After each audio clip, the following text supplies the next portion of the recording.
사도 바울은 로마의 성도들에게 전적으로 은혜로 말미암는 구원을 계속해서 말씀하고 있고, 이방 성도들이었던 당신들 역시 그리스도의 은혜로 말미암아 구원을 받은 차원에 있어서 모두가 다 동일한 하나님의 권속이요 백성들이다 라고 하는 사실을 계속해서 논해 오셨습니다.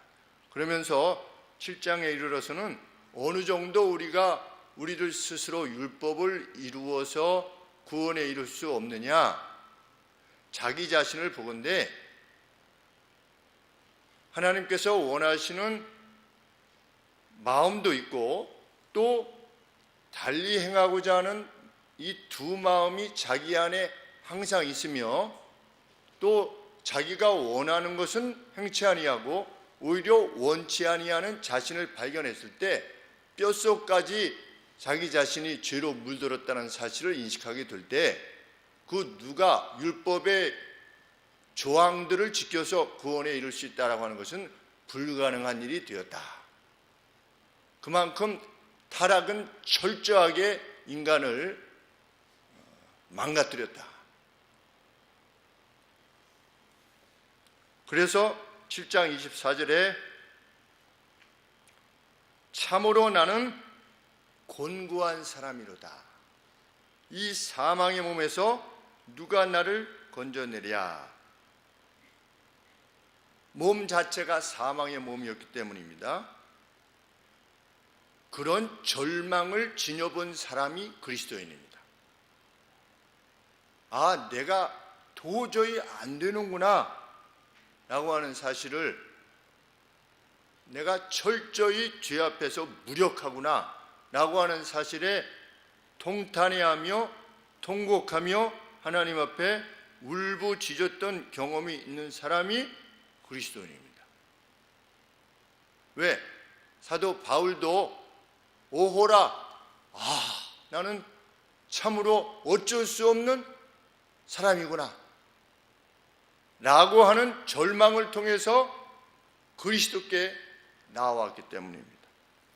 그래서 25절에 하나님께 감사하리로다 우리 주 예수 그리스도로 말미암아 그런즉 내 자신이 마음으로는 하나님의 법을 육신으로는 죄의 법을 섬기노라. 그래서 사도 바울은 예수님 믿은 이후에 나는 이제는 죄를 안 짓게 되었다 이렇게 말하지 않고, 사도인 자신이 여전히 내 자신이 마음으로는 하나님의 법을, 육신으로는 죄의 법을 여전히 섬길 수밖에 없는 존재로 일생을 살아갈 수밖에 없게 되었다. 이것이 실상 현실이다. 그러므로 하나님의 은혜를 향한 감사는 그의 일평생 지속되는 겁니다. 우리 그리스도인들에게 있어서 이 은혜는 어느 한때 감사합니다 라고 끝나는 은혜가 아니라 일평생 지속되는 은혜입니다. 왜? 우리는 육신의 법을 섬기게 되니까. 이 타락이 우리에게 그러한 치명상을 입혀놓았기 때문에 죄의 오염 가운데 우리들이 살고 있을 뿐만 아니라, 내 자신의 오염뿐만 아니라 하나님을 믿는 사람들까지도 직면하여 있는 죄의 오염들, 그리고 또 심지어는 믿지 않는 사람들 가운데 살면서 완전한 의를 이룰 수 있는 사람은 아무도 없기 때문입니다. 그러므로 마지막 죽는 순간에까지 우리는 그리스도의 은혜를 찬양하며 죽게 될 것입니다. 그런 은혜에 잠겨 사는 사람은 일생 감사만으로 충만하게 살 것입니다.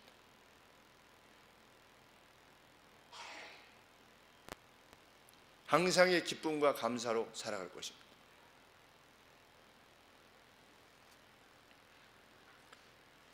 그러한 바울의 필연적 절망을 해결한 것이 무엇이냐? 그리스도의 십자가였다. 8장 1절에 그러므로 이제 그리스도 예수 안에 있는 자에게는 결코 죄 정함이 없나니, 정죄함이 없나니, 왜냐하면 그리스도 예수 안에 있는 생명의 성령의 법이 죄와 사망의 법에서 너를 해방하였기 때문이다.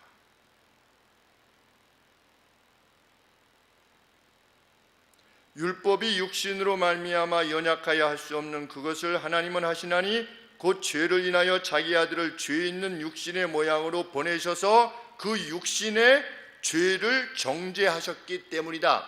예수님의 몸에 죄를 정하사 죄를 정죄하셨기 때문이다. 누구에게? 예수님에게. 그래서 우리는 어떻게 되었다? 결코 정죄함이 없는 존재가 되었다. 실질적으로는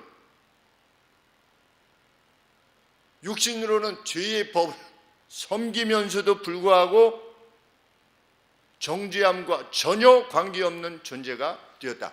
이것은 마치 우리가 죄를 짓기 이전에 벌써 아담의 죄로 인하여 출생하면서부터 원죄의 영향하에 있는 것만큼이나 우리가 죄를 짓지 않았는데 왜 우리는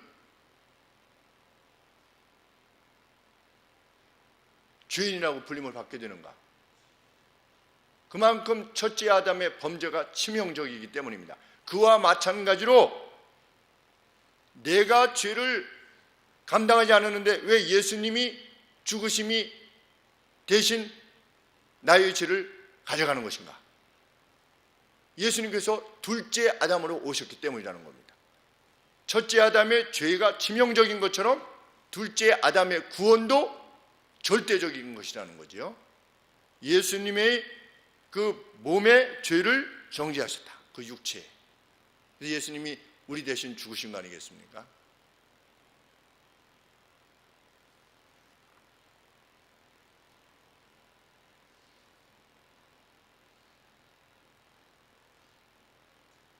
그런데 3절에서 언급하고 있는 어떤 법정적 무죄, 빚탕감, 우리 3절에 보시면 3절은 법정적인 빚의 탕감입니다. 누가 빚을 대신 갚으신 겁니다. 예수님께서 대신 갚으신 겁니다.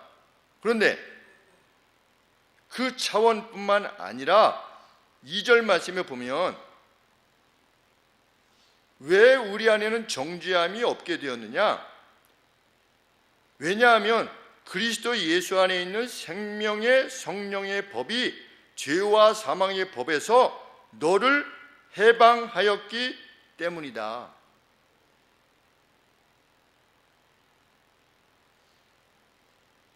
생명의 성령의 법, 우리를 위해서 대신 죽으시고 부활하시고 승천하신 주님께서 누구를 보내셨습니까? 그리스도의 영인 성령을 보내셨습니다. 성령을 왜 보내셨습니까? 의에 대해서, 죄에 대해서 깨닫게 하시기 위해서 성령을 보내시겠다고 약속하셨습니다. 그 성령이 오셨습니다. 그 성령이 오신 이후 제자들이 어떻게 됐습니까? 이전과 전혀 다른 사람이 되었습니다. 이전에는 무서워서 도망했던 제자들이, 누가 큰 자냐를 논하던 제자들이 성령의 감동을 입은 이후에는 전적으로 하나님의 사람이 되었습니다. 왜 우리에게 더 이상 정죄함이 없느냐?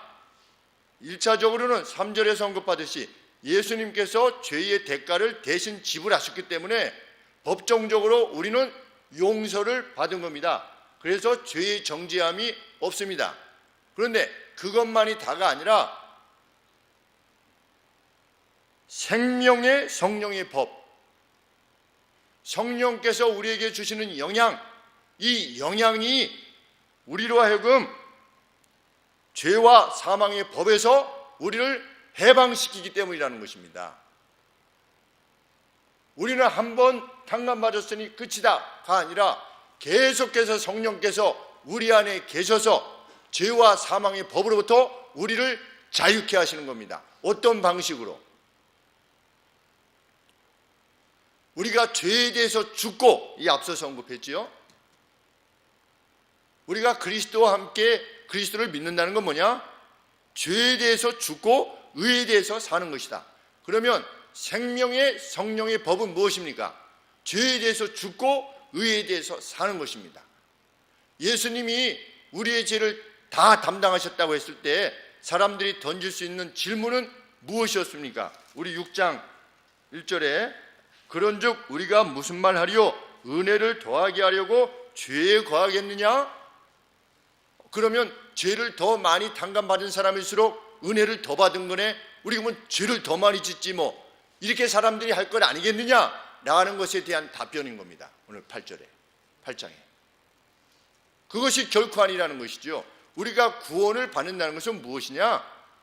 법정적 당감만 받았다는 것이 아니라 성령에 의해서 새로운 삶을 살게 되어 율법의 요구를 완성시키는 그 길을 가는 것이, 그것이 예수 그리스도를 믿는 삶의 내용이다. 결과적으로 어떻게 되느냐? 죄와 사망의 법에서 해방되는 길이, 그것이 예수님을 믿는 길이요 성령에 의한 길이다 라고 지금 사도 바울이 언급하고 있는 것입니다. 4절 말씀에 무엇하기 위해서 2절과 3절이 연결되어 있는데 4절은 뭐냐면 그 결과를 말하고 있는 겁니다. 육신을 쫓지 않고 그 성령을 쫓아 행하는 우리에게 율법의 요구를 이루어지게 하시려고 예수님께서 대신 정죄함을 받으셨다는 겁니다. 예수님이 대신, 우리 대신 죽으신 이유는 뭐냐? 4절 성령을 쫓아 행하는 우리에게 율법의 요구를 이루어지게 하려 하심이니라. 율법의 요구는 무엇입니까?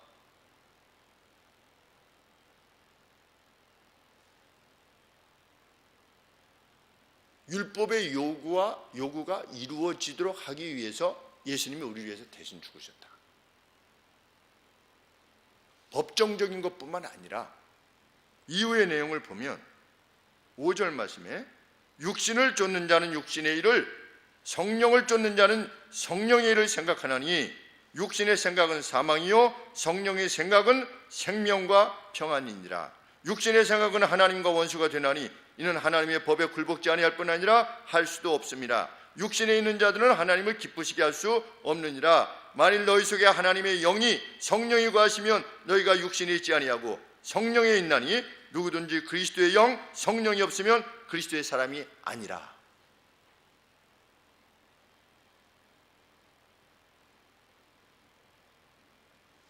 그러면 4절에서 언급하고 있는 그 영을 쫓아 행하는, 성령을 쫓아 행하는 우리에게 율법의 요구가 이루어지게 하려 하심이니라. 율법의 요구는 무엇입니까? 조항을 넘어선 의로움입니다.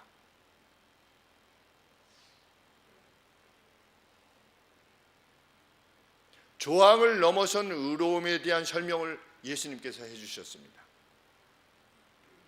너희는 겉옷을 가진 자에게, 겉옷을 달라고 하는 자에게 속옷까지 내어주는 자가 되라.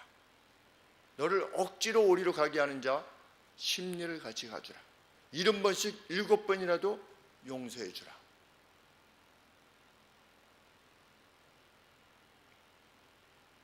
하나님은 악인과 의인을 동일하게 사랑하셔서 빛과 비를 주신다.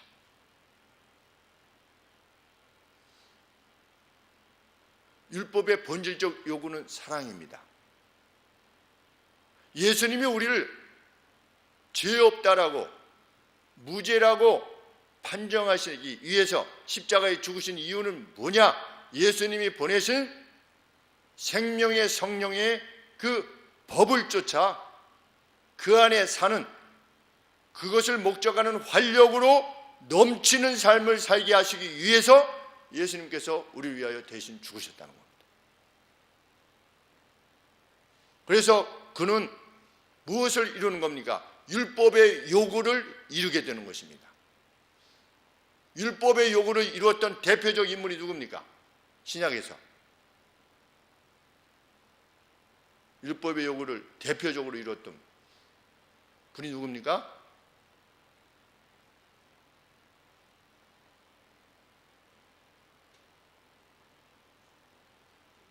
네, 삭개오입니다. 삭개오. 율법의 요구는 무엇이었습니까? 남의 것을 빼앗으면 얼마나 돌려주라? 보통은 120% 돌려주면 됩니다. 그런데 몇 배로 갚겠다고 했습니까? 4배로 갚겠다고 했습니다.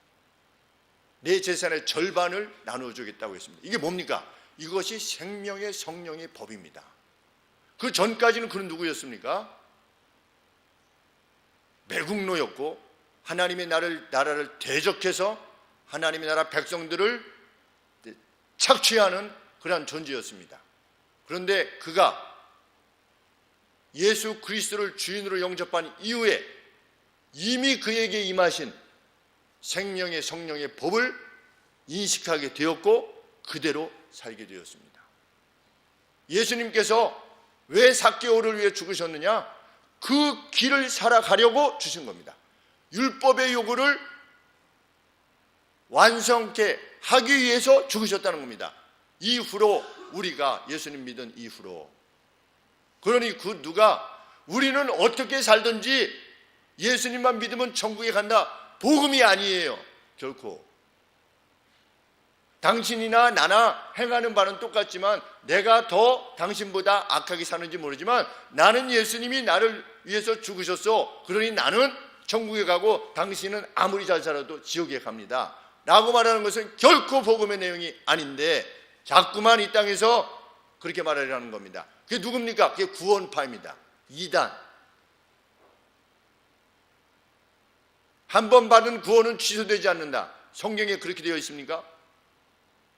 유다서에 보시면 전사도 어떻게 되었다? 전사가 타락해서 마귀가 되었다. 이스라엘 백성이 어땠다? 광야에 나올 때는 다 이스라엘 백성이었지만 광야에서 다 죽었다. 소돔과 고모라가 에덴 동산같이 좋았다. 그러나 죄가 있을 때 멸망당했다. 이 세 가지 예를 들면서 하나님 옆에서 마지막 순간까지 사도 바울이 언급한 것처럼 내가 붙잡힌 바 된 그것을 붙잡으려 하노라. 우리가 구원을 마지막까지 긴장감을 놓지 않고 가는 것인데 그것이 두려움의 긴장감이 아니라 복됨과 기쁨의 긴장감인 것입니다.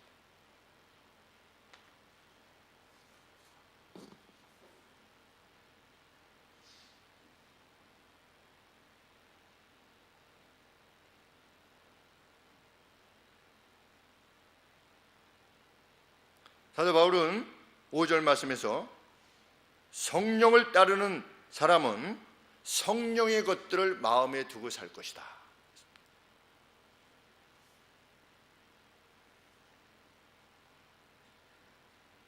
그래서 이전에 죽음의 영향하에 있었던 이들이 생명과 평강을 누리게 될 것이다.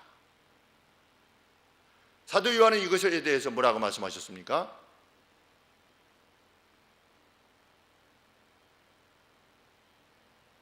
사랑하는 이에게는 무엇이 없다? 두려움이 없다 그랬습니다. 무엇에 대한 두려움입니까? 심판에 대한 두려움입니다. 왜 그렇습니까? 하나님이 계신 그대로 우리가 하나님을 볼 것이기에 하나님은 그 자체가 사랑이시기 때문에 율법의 요구는 무엇입니까? 사랑입니다. 율법의 요구를 성령의 법을 쫓아서 행하는 이는 결코 그날이 두렵지 않습니다. 그의 생각은 평안과 기쁨과 감사할 뿐입니다. 그것이 예수님 믿는 사람들의 기쁨입니다. 사도 바울도 무엇이라고 했습니까?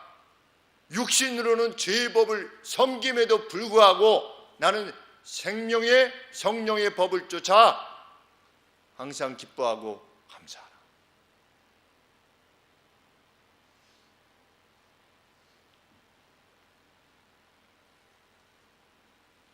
성령에 따라 살기 전에 우리는 어떤 사람일 수밖에 없다고 그랬습니까? 7절에 보시면 하나님과 원수가 되는 삶,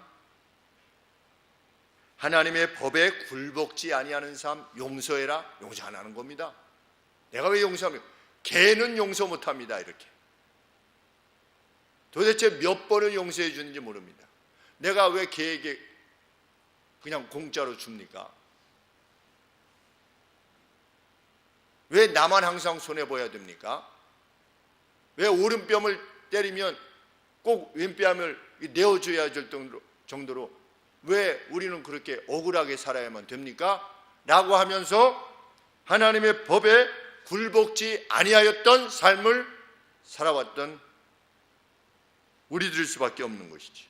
그래서 결국은 그렇게 육신의 욕망을 따라 사는 사람들은 하나님을 기쁘시게 할 수 없었습니다.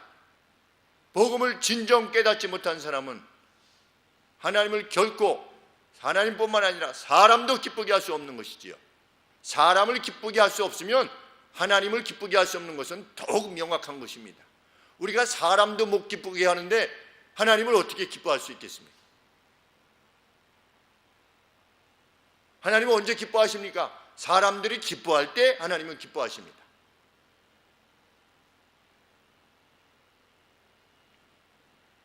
그런데 9절 말씀에 만일 너희 속에 하나님의 영인 성령이 거하시면 너희가 육신을 추구하지 않아야 할 것이다. 누구든지 그 그리스도의 영, 성령이 없으면 성령이 요구하는 율법의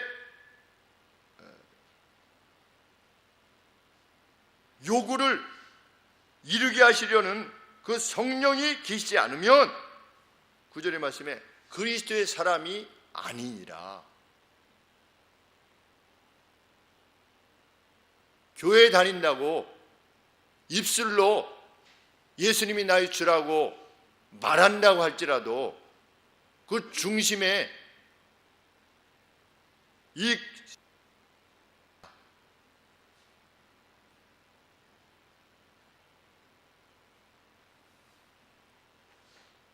그리스도인은 누구냐? 10절에 그리스도께서 너희 안에 계시면 몸은 죽을 것이다. 몸은 우리가 여전히 죽죠. 육체적인 죽음은 죽지만 영은 의를 위하여 산 것이니라. 여기서 산다라고 하는 것은 바이탈리티가 어디 그냥 활력이 넘치는 거라는 겁니다.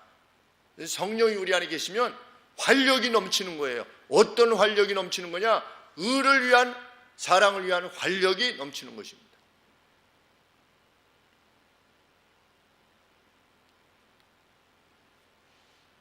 어떻게 하면 저 사람을 복되게 할 것이냐?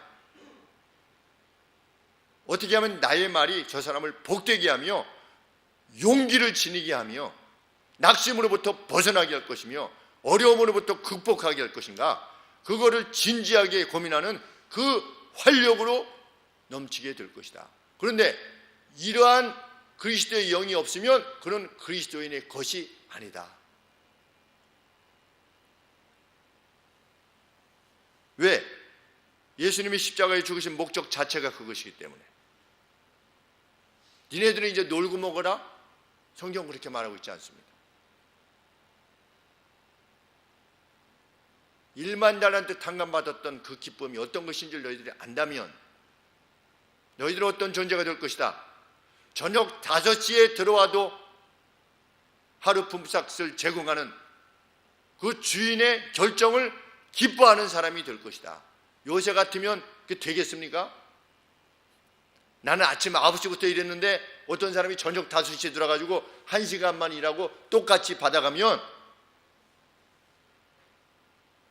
그것에 대해서 저 사람도 나랑 똑같이 벌어가는구나. 아유, 저 사람 저 일을 못 잡아가지고 얼마나 힘들었을까. 야, 그래도 1시간만 일해도 우리 사장님이 우리랑 똑같이 하루 품삯을 주는구나. 야, 참 마음으로 기쁘구나. 이런 사람일 것이다. 누가? 성령이 그 안에 역사하는 이는. 정말 하나님을 믿는 사람의 생각이 그것들로만 충만하게 차 있다면 그런 사람들로 우리가 세상을 살아가노라면 이 시간에 그런 우리를 통해서 얼마나 많은 사람이 예수님께 나아오려고 하겠습니까? 그런데 그리스도인들도 세상적으로 똑똑한 겁니다. 세상적으로.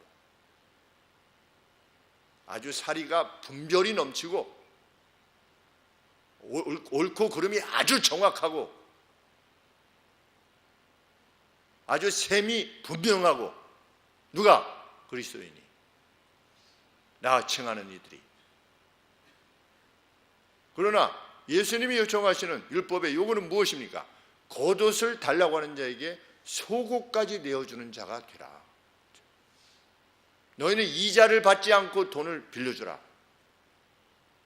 만약에 빌려줬는데 못 갚으면 7년째는 없는 것으로 할 정도로 형제를 사랑해라. 그것이 율법의 요구고 성령이 너희로 하여금 예수 믿은 이후에 너희들을 감동시켜서 행하고자 하는 삶의 내용이다 라고 하는 말에 아멘하는 사람이 그리스도의 영을 소유한 사람이다 라고 사도 바울이 가르치신 것입니다. 그 목적을 위해서 우리를 구원하셨다는 겁니다. 새로운 사람이 되게 하기 위해서, 빛나는 사람이 되기 위해서.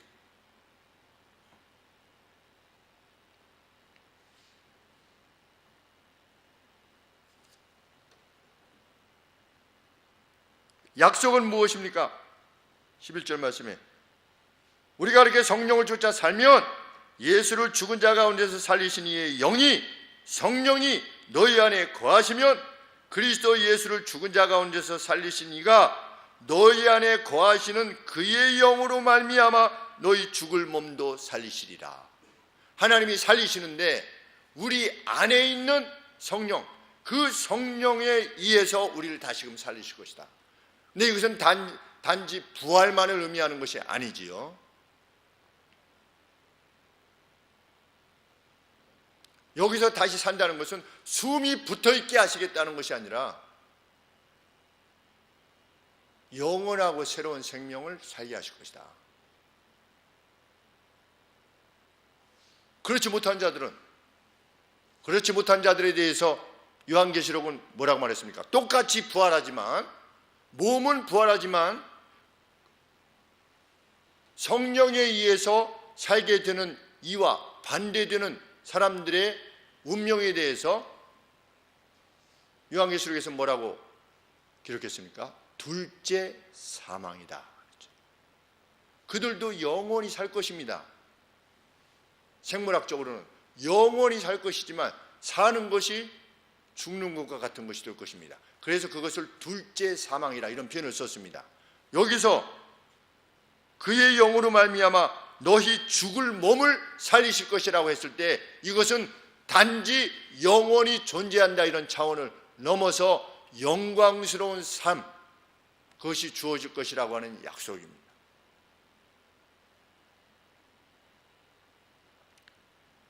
(12절) 말씀에 그러므로 형제들아 우리가 빚진 자 아니겠느냐.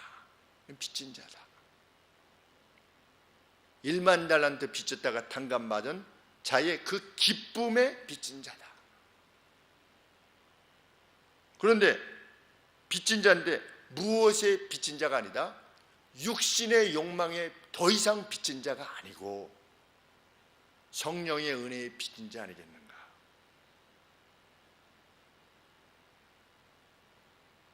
너희가 육신대로 살면 반드시 죽을 것이로되 영으로서 몸의 행실을 죽이면 살리니 무릇 누구든지 하나님의 영 성령으로 인도함을 받는 그가 곧 하나님의 아들이라.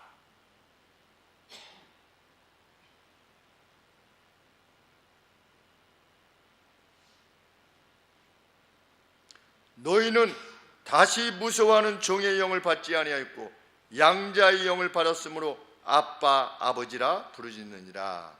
아빠 아버지라 부르짖느니라. 그것이 은혜가 아니냐. 또 성령이 친히 우리 영으로 더불어 우리가 하나님의 자녀인 것을 증거하시지 않느냐. 자녀이면 또한 상속자 곧 하나님의 후사가 될 것이다. 그리스도와 함께 fellow hire, 동료, 그리스도와 함께 하나님 나라의 유산을 받는 이들이 아니겠느냐. 그러므로 어떻게 하자? 우리가 그와 함께 영광을 받기 위하여 고난도 함께 받아야 될 것이니라. 율법의 요구를 실현하는, 구현하는 그리스도인들이 되자. 그 율법의 요구를 구현하기 위해서 고난이 온다면 그것이 돈의 고난, 그것이 건강의 고난, 인생의 그 어떤 고난이라면 그것을 기꺼이 감내합시다.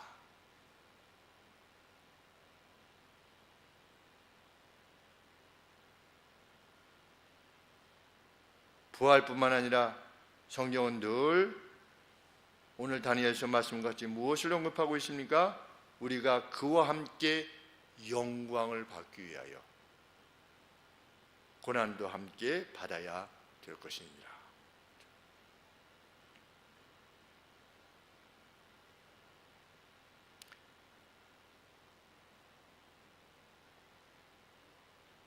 우리에게 이 성령의 법을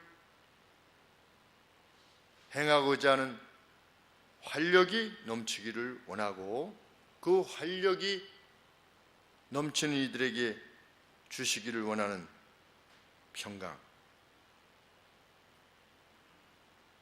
6절 말씀에 그 생명과 평안, 이것이 우리의 것이 되기를 원합니다.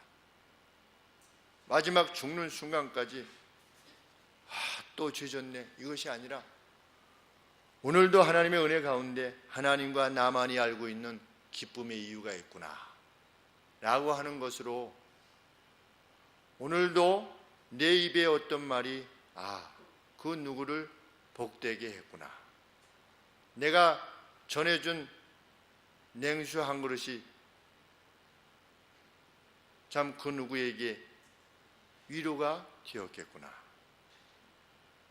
라고 하는 그런 기쁨을 아는 채로 일생을 사는, 참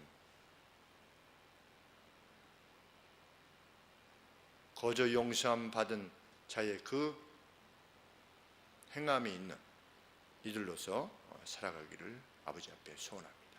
기도하겠습니다.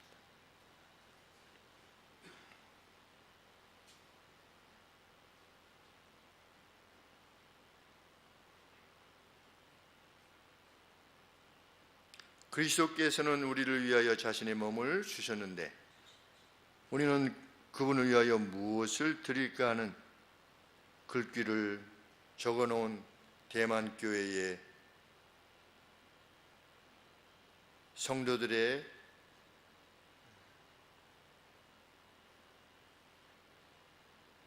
글과 같이 하나님, 전적인 주의 은혜로 탕감받은 저희들이 의로움의 빚진 자로서 살아갈 수 있게 하여 주옵소서.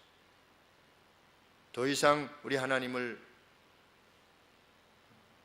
사나운 종이 아닌, 무엇을 요구하는 종이 아닌 아빠 아버지라 부를 수 있도록 모든 것을 이미 거저 은혜로 주신 주님의 은혜를 생각할 때 우리 곁에 두신 모든 이들을 공히 사랑할 수 있도록 도와주시사 아버지 율법의 온전한 요구를 이룰 수 있도록 도와주시옵소서. 율법의 저항을 넘어선 그러한 삶을 우리 가운데 이룰 수 있도록 아버지 도와주시옵소서.